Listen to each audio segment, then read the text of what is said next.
పాదయాత్ర చేసిన ఎవరికి చేయి నొప్పి వచ్చింది, నా ఒక్కడికి వచ్చింది. దానికి కారణం ఇక్కడున్న కదిరి ప్రజలు. ఆనాడు నియోజకవర్గాలు అడుగుపెట్టిన దగ్గర నుంచి అసలు ఒక తాత నా చేయిని ఇంటికి పట్టుకెళ్ళిపోవాలని గట్టిగా లాగాడు, ఇంకా నొప్పి అలానే ఉంది. అందుకే నా జీవితాంతం కదిరి ప్రజల్ని నేను మర్చిపోలేను, నా గుండెల్లో పెట్టుకుంటానని ఈ సభాముగా తెలుస్తున్నా. ఈరోజు మహాశివరాత్రి అయినా ఈ శంకరామ సమావేశానికి ఇచ్చేసిన పసుపు సైన్యానికి, జన సైనికులకి, ప్రజలందరికీ పేరు పేరున హృదయపూర్వక నమస్కారాలు.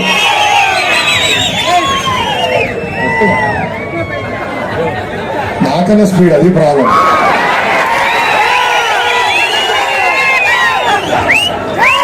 నేను చూస్తున్నా అసలు ఉమ్మడి అనంతపూర్ జిల్లా జోషే వేరు. ఈ రోజు 5వ మీటింగ్ హిందూపురంలో మొదలైంది, ఇప్పుడు కదిరికి వచ్చాను. మీ ఊపే వేరు. నాకు ఒక విషయం అర్థమైంది, ఈ స్పీడ్కి ఆ ఫ్యాన్ మాడి మస్ అయిపోతాం కూడా కారణం. ప్రపంచంలోనే గొప్ప ఆధ్యాత్మిక కేంద్రం, ప్రశాంతి నిలయం ఉన్న పుణ్యభూమి అనంతపురం జిల్లా. లవ్ వాల్ సర్వ్ వాల్ అని సేవా భావం ప్రపంచానికి నేర్పించిన బాబా సత్యసాయి గారు పుట్టిన ప్రాంతం ఈ అనంతపురం ప్రాంతం. మన జిల్లా ధర్మవరం చీరలు ప్రపంచం అంతా ఫేమస్. అంతేకాదు అనంతపూర్ జిల్లా ప్రజలు నమ్మకాన్ని రొమ్ము చేయరు.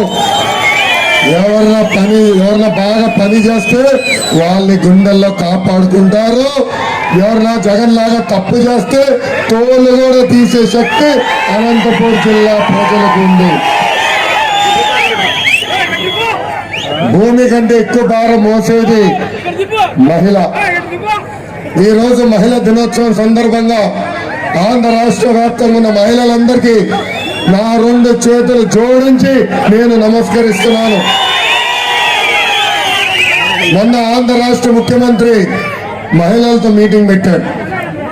ఆ మీటింగ్ లో పదే మహిళలకు అందరికీ అనేక సంక్షేమ కార్యక్రమాలు చేశానని గొప్పలు చెప్పుకుంటున్నాడు. ఈ సభాముఖంగా జగన్ నేను కొన్ని ప్రశ్నలు అడగాలనుకుంటున్నా. మొదటిది, బాబాయిని చంపింది ఎవరు? ఈ రోజు మీ చెల్లమ్మ సునీత గారు ఏకంగా మాకు న్యాయం జరగట్లేదు, ఈ రోజు మా తండ్రి చనిపోయారంటే దానికి కారణం జగన్, ఆయన అనుచరులు అని చెప్పే పరిస్థితి మనందరం చూసాం. జగన్ కి రెండో ప్రశ్న, ఈ రోజు ఎందుకు మీరు విడిసిన భాగం కాంగ్రెస్ పార్టీలోకి వెళ్ళి ఈ రోజు మీ వ్యతిరేకంగా పోరాడుతున్నారు? ఆనాడు ఎన్నికలకి తల్లిని చెల్లిని వాడుకున్నావే, ఈ రోజు అదే తల్లిని చెల్లిని నిలబెట్టి రోడ్డుపై గెంటేసింది నువ్వా కాదా అని నేను జగన్ ని ప్రశ్నిస్తున్నా. అసలు చాలా బాధ వస్తుంది. ఆంధ్ర రాష్ట్రంలో మహిళలందరూ ఆలోచించాలా, సొంత తల్లికి చెల్లికి న్యాయం చేయలేని వ్యక్తి మనకి న్యాయం చేస్తాడా అని అడుగుతున్నా. మనందరం చూసాం, అదే సభలో పదే సంక్షేమం గురించి మాట్లాడారు. అసలు భారతదేశానికి సంక్షేమం పరిచయం చేసిన వ్యక్తి విశ్వవిఖ్యాత నట సార్వభౌమ స్వర్గీయ శ్రీ నందమూరి తారక రామారావు గారు. 2 రూపాయల కిలో బియ్యం తీసుకొచ్చిన అన్న ఎన్టీఆర్. అంతెందుకు మహిళలకి హాస్టల్లో సమాన హక్కు కల్పించింది అన్న ఎన్టీఆర్. ఇదే జగన్ 10th క్లాస్ పేపర్లు కొట్టేసే పనిలో ఉన్నప్పుడు మహిళలకి డ్వాక్రా సంఘాలు ఏర్పాటు చేసింది మన నాయకుడు చంద్రబాబు నాయుడు గారు. ఆనాడు జగన్ ని ఆంధ్ర రాష్ట్రంలో ఉంటే రాష్ట్రాన్ని దోచేస్తాడని రాజశేఖర రెడ్డి గారు బెంగళూరుకి పంపించిన రోజులు ఆంధ్ర రాష్ట్ర మహిళలకి దీపం పథకం అందించిన వ్యక్తి మన నాయకుడు చంద్రబాబు నాయుడు గారు. జగన్ చెంచాలు కూడా జైల్లో చిప్ప కూడా తినే సమయంలో మహిళలకి పసుపు కుంకం, తల్లి బిడ్డ ఎక్స్ప్రెస్, అంతేకాదు టిట్కో ఇల్లు కట్టించి అందించిన వ్యక్తి మన నాయకుడు చంద్రబాబు నాయుడు గారు. ఇలా అనేక సంక్షేమ కార్యక్రమాలు మనం చేశాం. ఈ సభాముఖంగా జగన్ మహిళలకి చేసే మోసాల గురించి కూడా మాట్లాడాలి. మొదటి మోసం, సంపూర్ణ మద్యపాన నిషేధం చేసిన తర్వాతనే ఓటు అడుగుతా అన్నాడు. చేశాడా తల్లి? లేదు. రెండో మోసం, 40 సంవత్సరాలు నిండిన క్షమించాలి 45 సంవత్సరాల వయసు నిండిన ఎస్సీ ఎస్టీ బీసీ మైనారిటీ మహిళలకి పెన్షన్ ఇస్తా అన్నాడు. ఇచ్చాడా తల్లి? లేదు. ఇంట్లో ఎంతమంది బిడ్డలుంటే అంతమంది బిడ్డలకి అమ్మ ఒడి ఇస్తా అన్నాడు. ఇస్తున్నాడా తల్లి? ఇంకా నాలుగో మోసం, 30 లక్షల ఇల్లు కట్టి మహిళల పేరుతో రిజిస్టర్ చేస్తానని ఆనాడు హామీ ఇచ్చాడు. ఈ సభాముఖంగా అడుగుతున్నా, మన నియోజకవర్గంలో కనీసం 300 ఇళ్లన్నా ఈ ప్రభుత్వం కట్టిందా? కట్టలేదు. ఇది ఈరోజు ఈ సైకో జగన్ చేసిన మోసాలు. పాదయాత్రలో అక్క చెల్లెల్ని కలిసా, వాళ్ళు పదే నాకు విషయం అడిగారు. అలా మేము బాగా చదువుకోవాలనుకుంటున్నాం, కానీ పై చదువులకి మేము ఇబ్బంది పడుతున్నాం అని చెప్పారు. అందుకే ఈ రోజు నా తల్లి భువనేశ్వరి అమ్మ కళలకు రెక్కల పేరుతో ఏకంగా ఎవరన్నా ప్రొఫెషనల్ కోర్సులు చదవాలనుకుంటే వడ్డీ లేని బ్యాంక్ రుణాలు మన ప్రభుత్వం ఏర్పడిన తర్వాత ఆ అక్క చెల్లెలకి అందిస్తామని ఈ సభాముఖంగా నేను హామీ ఇస్తున్నా. అమ్మా, జగన్ ని చూస్తే బిల్డప్ బాబాయ్ గుర్తిస్తాం. మన సినిమా చూస్తా కదా, బ్రహ్మానందం గారు స్పీడ్ గా బిల్డప్ వేసుకుని వచ్చేస్తారు. అలా జగన్ కూడా బిల్డప్ బాబాయ్ లాగా వస్తాడు. ఒక ముఖ్యమంత్రి ఒక సభకి వెళ్తే ఏం మాట్లాడాలి తల్లి? ఆయన ప్రజలు చేసిన మంచి పనులు చెప్పాలా. 5 సంవత్సరాల్లో ఆయన ప్రజలకి పీకిందంటే పొడిచిందంటే చెప్పాలా. అది చెప్పరు తల్లి. ఏ సభకి వెళ్ళినా చంద్రబాబు నాయుడు గారు చెప్పాలి ఒక పక్కన, ఇంకొక పక్కన పవన్ అన్న చెప్పాలి. అంటే నాకు డౌట్ వచ్చిందండి, జగన్ రాత్రిలో కొడుతున్నప్పుడు కళ్ళు కూడా చంద్రబాబు నాయుడు గారు వస్తారు కూడా. అందుకే పొద్దున్న లేచినప్పుడు కూడా చంద్రబాబు గారని చెప్పి వేస్తాడని నాకు అర్థమైంది. జగన్ ని అసలు మోసానికి ప్యాంటు షర్ట్ వేస్తే అచ్చు జగన్ లాగా ఉంటుంది. జగన్ ని చూస్తే నాకు గుర్తొచ్చేది కోడి కత్తి. జగన్ ని చూస్తే గుర్తొచ్చేది బాబాయ్ గుంటల పోటు. జగన్ ని చూస్తే గుర్తొచ్చేది తల్లి చెల్లిని మెడబట్టి బయటికి గంటేసిన కసాయి వ్యక్తి. ఈ రోజు జగన్ అభివృద్ధి గురించి మాట్లాడుతున్నాడు. ఎందుకయ్యా జగన్ నీకు డెవలప్మెంట్ స్పెల్లింగ్ నీకు తెలుసా? అసలు డెవలప్మెంట్ అర్థం నీకు తెలుసా? నువ్వు చెడ్డీలో వేసుకుని తిరిగే సమయంలో భారతదేశానికి అభివృద్ధి పరిచయం చేసిన వ్యక్తి చంద్రబాబు నాయుడు గారు.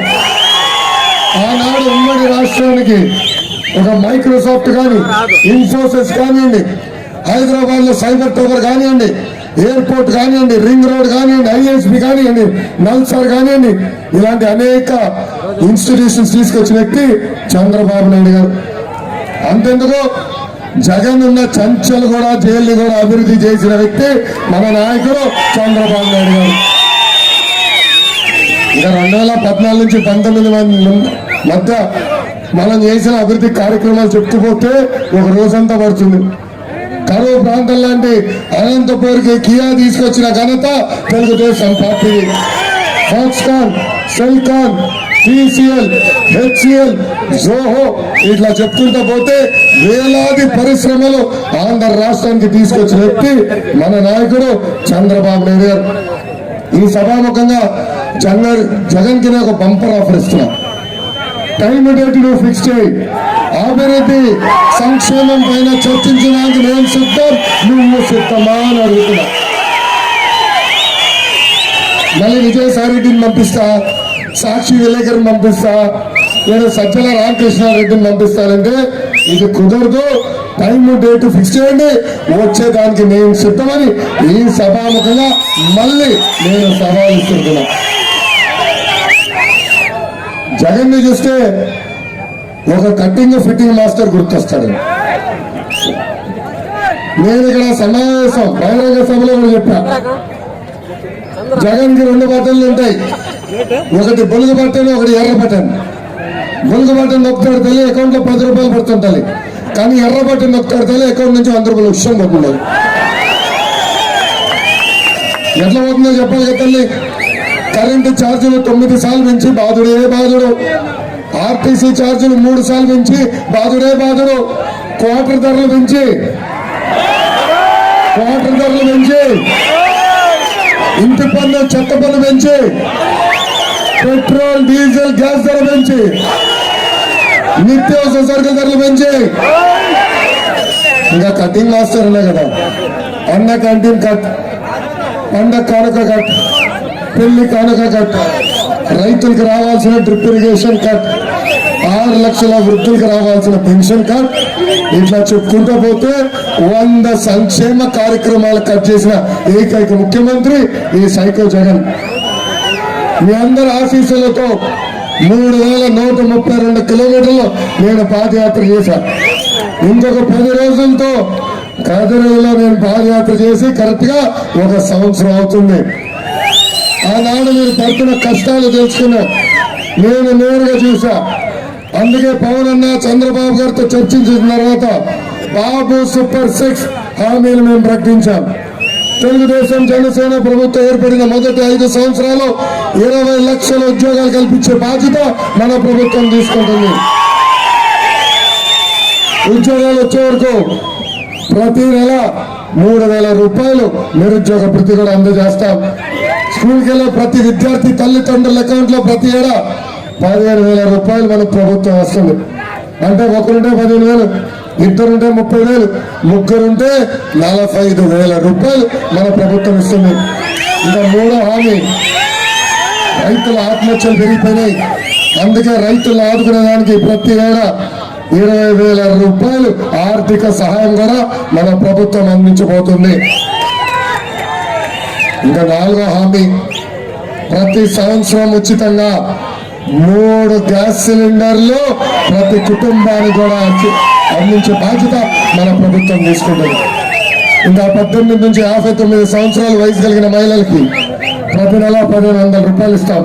సంవత్సరానికి 18,000, 5 సంవత్సరాల 90,000 రూపాయలు మీకు అందించే బాధ్యత మన ప్రభుత్వం తీసుకుంటుంది. ఇంకా 6వ హామీ ఏంటి? మహిళలు ఆర్టీసీ బస్సులో ఉచితంగా ప్రయాణించే హక్కు కూడా మన ప్రభుత్వం కల్పించబోతుందని ఈ సభాముఖంగా నేను హామీ ఇస్తున్నా. ఈ రోజు నేను జగన్ ని సూటిగా ప్రశ్నిస్తున్నా, గత 5 సంవత్సరాలుగా మీరు బీసీలకు ఏం చేశారు?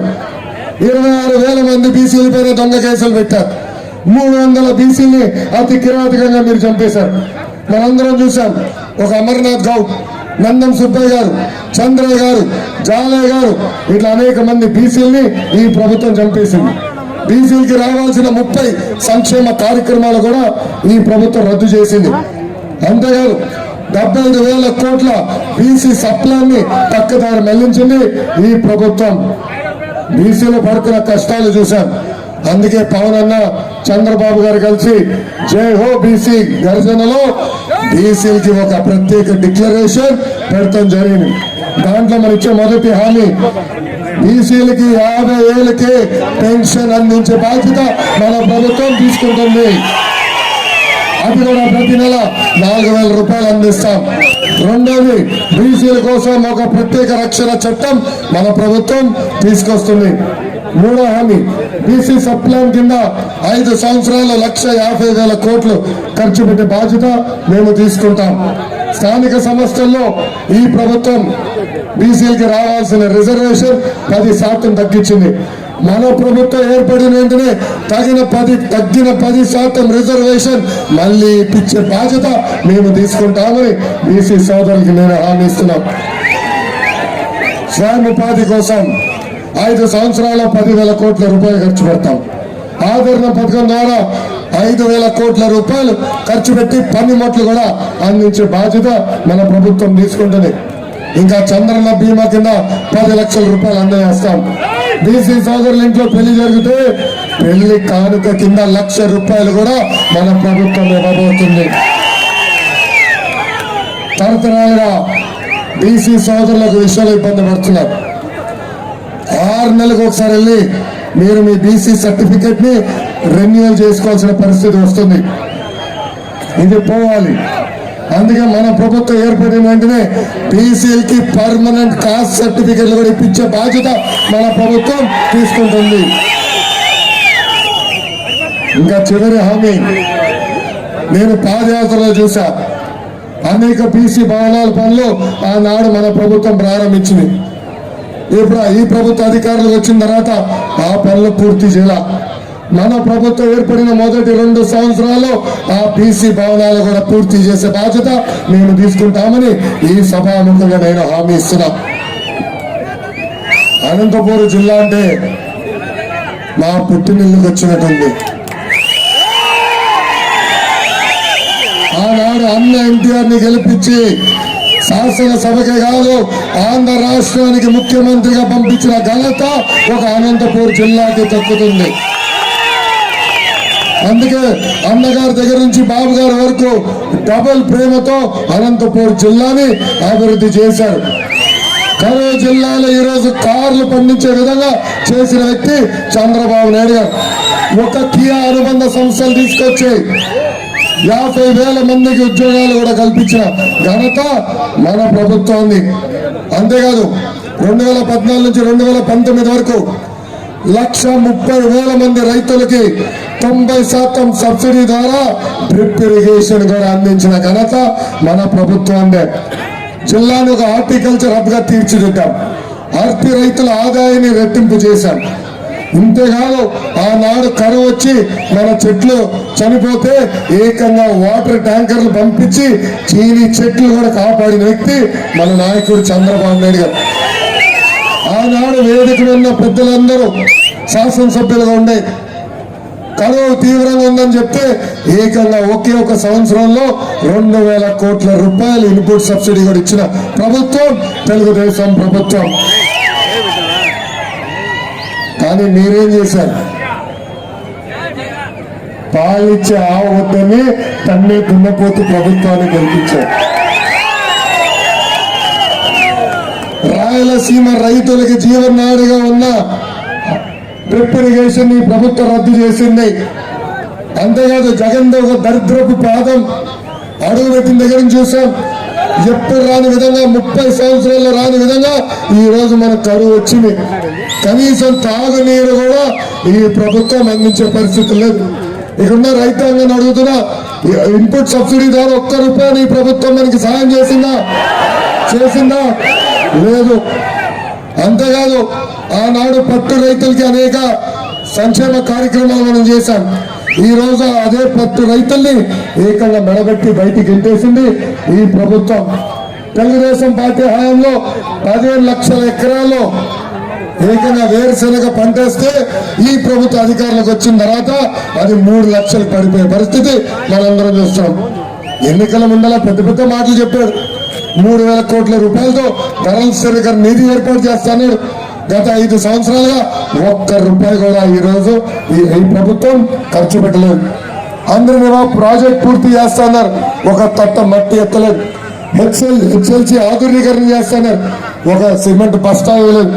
ఏకంగా తెలుగుదేశం పార్టీ హయాంలో ప్రారంభించిన జీడిపల్లి పేరూరు ఎత్తిపోతుల పథకానికి మళ్ళీ శిలాఫలకం వేశారు తప్ప అక్కడ కనీసం ₹1 కోటి కూడా ఈ ప్రభుత్వం ఖర్చు పెట్టలేదు. ఇప్పుడు చూస్తున్నా ఊరూరు ఒక శిలాఫలకం కనపడుతుంది, కానీ ఎక్కడ పనులు అవ్వలేదు. అవి జగన్ దిష్టి బొమ్మల్లాగానే మిగిలిపోతాయని ఈ సభాముఖంగా తెలుపుతున్నాం. ఇంకా మన నియోజకవర్గానికి వచ్చేగల కదిరి నరసింహస్వామి ఆలయం ఉన్న పుణ్యభూమి ఈ కదిరి నియోజకవర్గం. కదిరి ప్రజల జోషే వేరు. 2014 నుంచి 2019 వరకు చంద్రబాబు నాయుడు గారి నాయకత్వంతో ఇక్కడున్న చాంద్ బాషా గారు ఇంకొక పక్కన ప్రసాద్ గారు కలిసి 1,200 కోట్ల రూపాయలతో నియోజకవర్గాన్ని అభివృద్ధి చేశాం. షాదీ మహల్ కానివ్వండి, కమ్యూనిటీ భవనాలు కానివ్వండి, ఇండోర్ స్టేడియం కానివ్వండి, ఏకంగా ఇక్కడనే ఉర్దూ యూనివర్సిటీ కూడా శాంక్షన్ చేసింది మన ప్రభుత్వం. డ్యాములు కట్టాం, బస్ స్టాండ్లు ఏర్పాటు చేశాం. అడిగిన మేరకు సీసీ రోడ్లు, బీటీ రోడ్లు, తాగునీటి పథకాలు ఆనాడు చేసిన ప్రభుత్వం తెలుగుదేశం ప్రభుత్వం. జగన్ పాదయాత్రలో వచ్చాడు, మనకి హామీలు ఇచ్చారు. అన్ని మళ్ళీ మీకు గుర్తు చేస్తున్నా. మొదటి హామీ డ్రైన్ భూగర్భ డ్రైనేజ్ ఏర్పాటు చేస్తున్నాడు. చేశాడా? లేదు. ఎంఎస్ఎంఈ ఇండస్ట్రీని తీసుకొస్తున్నాడు. కనీసం ఒక్క పరిశ్రమ తీసుకొచ్చాడా? లేదు. ఏకంగా గవర్నమెంట్ హాస్పిటల్ ని సూపర్ స్పెషాలిటీ హాస్పిటల్ గా తీర్చిదిద్దా అన్నాడు. తీర్చిదిద్దాడా? లేదు. ఏనాడైనా ఇక్కడున్న శాసనసభ్యుడు అడిగాడా? ఏనాడైనా ఇక్కడున్న శాసనసభ్యుడు కాదరి నియోజకవర్గ ప్రజల తరఫున పోరాడాడా, మాట్లాడాడా అని అడుగుతున్నా. ఇక్కడున్న శాసనసభ్యుడు అవినీతిలో మటుకు సిద్ధహస్తుడండి. పక్కనున్న ఎమ్మెల్యేలతో పోటీ పడుతున్నాడు. అక్కడ పుట్టపర్తి ఎమ్మెల్యేనే అవినీతికి కింగ్ అంటే ఇక్కడున్న ఎమ్మెల్యే కూడా పోటీ పడుతున్నాడు. మనందరం చూసాం. ఏకంగా సోలార్ పార్క్ లో పనిచేస్తున్న అనేక ఏజెన్సీల నుంచి 8 కోట్ల రూపాయలు వసూలు చేశాడు. అంతేకాదు ఏకంగా ఈ నియోజకవర్గంలో ఏమైనా అభివృద్ధి పనులు జరగాలంటే ఆయన కంపెనీలకే ఇవ్వాలా. ఇంకో పక్కన రింగ్ రోడ్ పనులు పూర్తి చేయకుండా డబ్బులు ఈరోజు విత్డ్రా చేసే పరిస్థితి మనందరం చూస్తున్నాం. ఇంకా కద్రి నరసింహస్వామి దగ్గర కూడా డబ్బులు దొబ్బేశాడు ఇక్కడున్న శాసనసభ్యుడు. ఆ సిద్ధాస్తుడు చెప్తున్నా, కద్రి నరసింహస్వామితో పెట్టుకున్న స్వామి నీ పని గోవిందా గోవిందా. ఇంకా 2 నెలలు ఓపిక పెట్టు, భారీ మెజారిటీతో నిన్ను ఓడించి ప్రజలు ఇంటికి పంపిస్తారని ఈ సభాముఖంగా హెచ్చరిక జారీ చేస్తున్నా. అందుకే ఇక్కడ కద్రి ప్రజలందరినీ కోరుతున్నా, తెలుగుదేశం జనసేన పార్టీ అభ్యర్థిని భారీ మెజారిటీతో గెలిపించాల్సిన బాధ్యత మీ అందరి పైన ఉంది. పెండింగ్ లో ఉన్న ఇరిగేషన్ ప్రాజెక్ట్ ను పూర్తి చేస్తాం. ఆంధ్రనగర మెయిన్ కెనాల్ నుంచి ప్రతి ఎకరానికి సాగునీరు అందించే బాధ్యత నేను తీసుకుంటా. వేరుశనగ టమాటా రైతులను ఆదుకుంటాం. ఏకంగా జగన్ బ్రాండ్ల వల్ల అనేక మంది ఇబ్బంది పడతాం కూడా మనం చూస్తున్నాం. పాత మద్యం విధానం తీసుకొస్తాం, షాపులు తగ్గిస్తాం, మద్యంకి బానిసలు కాకుండా ప్రజల్ని కాపాడే బాధ్యత కూడా మేము తీసుకుంటాం. ఎంతో మంది ఉద్యోగాలు ఉపాధికి గల్ఫ్కి వెళ్ళి అక్కడ ఇరుక్కుపోతున్నారు. వాళ్ళందరికీ మెరుగైన ట్రైనింగ్ అందిస్తాం. మెరుగైన ఉద్యోగాలు మన రాష్ట్రంలోనే కల్పించే బాధ్యత మేము తీసుకుంటామని ఈ సభాముఖంగా హామీస్తున్నాం. మన నియోజకవర్గానికి ఎంఎస్ఎంఈ పరిశ్రమలు తీసుకొచ్చే బాధ్యత నేను తీసుకుంటా. టిట్కోల్ని నేను చూసా, పాదయాత్ర నేను సెల్ఫీ దిగా. మన ప్రభుత్వం ఏర్పడిన మొదటి 100 రోజుల్లో ఇల్లు పూర్తి చేసి గృహప్రవేశం కూడా చేసుకుందామని ఈ సభాముఖంగా లబ్ధిదారులు తెలుపుతున్నాం. ఇంకా నియోజకవర్గంలో ఉన్న ప్రతి గడపకి సురక్షితమైన తాగునీరు కుళాయి ద్వారా అందించే బాధ్యత కూడా నేను తీసుకుంటానని ఈ సభాముఖంగా హామీ ఇస్తున్నా. తాతయ్య గారి లోపల తీసుకోండి, పాప ఎండ ఉంది. తెలుగుదేశం పార్టీ బలం, తెలుగుదేశం పార్టీ కార్యకర్తలు, నాయకులు పార్టీ వెళ్ళిన పార్టీకి అండగా నిలబడింది కార్యకర్తలు. వైకాపా నాయకులకి కార్యకర్తలకి boom boom president medal Andhra gold కావాలో కానీ మన తెలుగుదేశం పార్టీ కార్యకర్తలకి మన నాయకుడు పిలుపు రా కళ్ళని రా అంటే పరిగెత్తుకుంటాం. మన వెళ్తాం.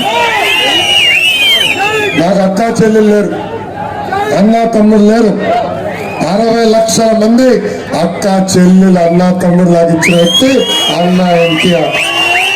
ప్రతి కార్యకర్తని నా గుండెల్లో పెట్టుకుని కాపాడే బాధ్యత నేను తీసుకుంటానని ఈ సభాముఖంగా నేను హామీ ఇస్తున్నా. ఆనాడే చెప్పా, గత 5 సంవత్సరాలుగా మన పైన అనేక కేసులు పెట్టింది ప్రభుత్వం, మన అనేక ఇబ్బంది పెట్టింది ప్రభుత్వం. నా పైన 22 కేసులు పెట్టింది ప్రభుత్వం. నా పైన అటెంప్ట్ మర్డర్ పెట్టింది కేసు పెట్టింది ప్రభుత్వం. నా పైన ఎస్సీ ఎస్టీ కేసు పెట్టింది ప్రభుత్వం. కానీ ఆనాడే జగన్ చెప్పా, ఈ లోకేష్ తగ్గేదే లేదు.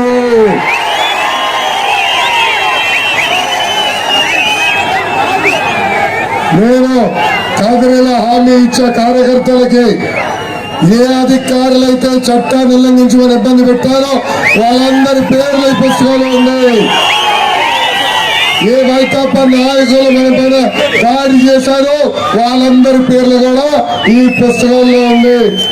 రెండేళ్లలో ఓపిక పట్టండి. మన ప్రభుత్వం వస్తుంది, వడ్డీతో సహా ప్రతిదీ చెల్లించే బాధ్యత నేను తీసుకుంటా.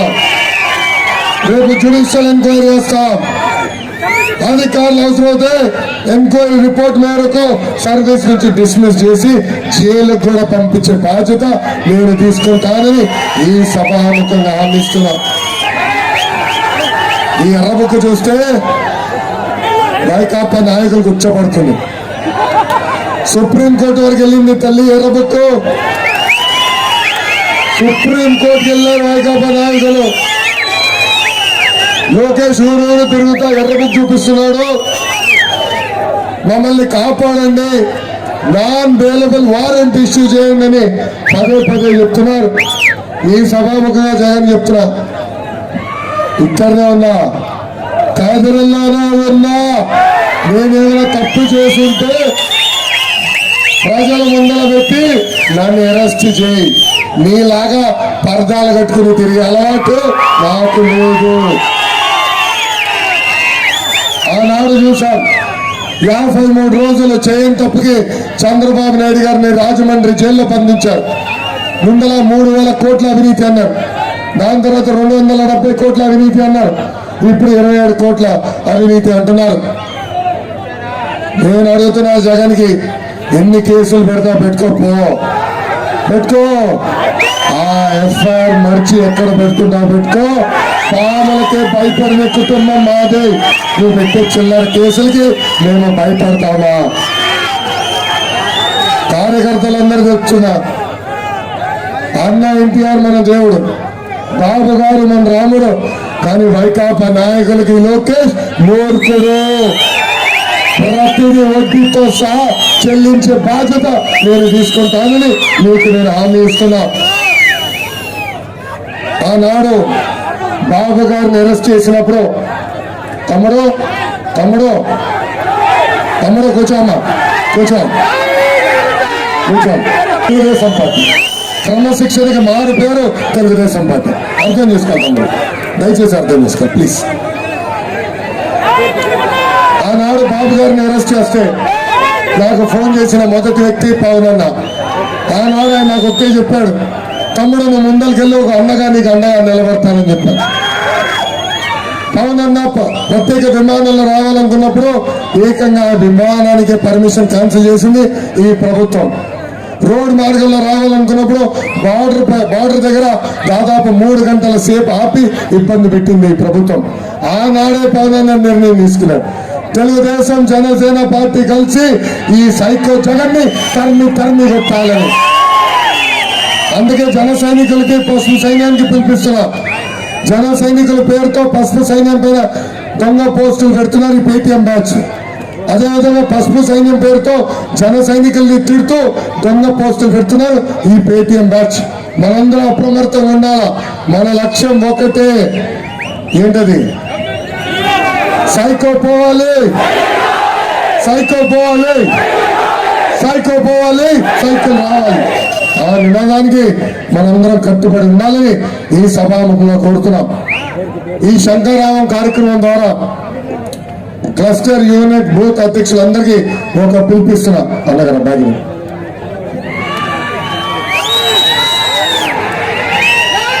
మీ అందరికీ క్లస్టర్ యూనిట్ బూత్ అధ్యక్షులకి ఒక కిట్ పంపిస్తున్నాం. దీంట్లో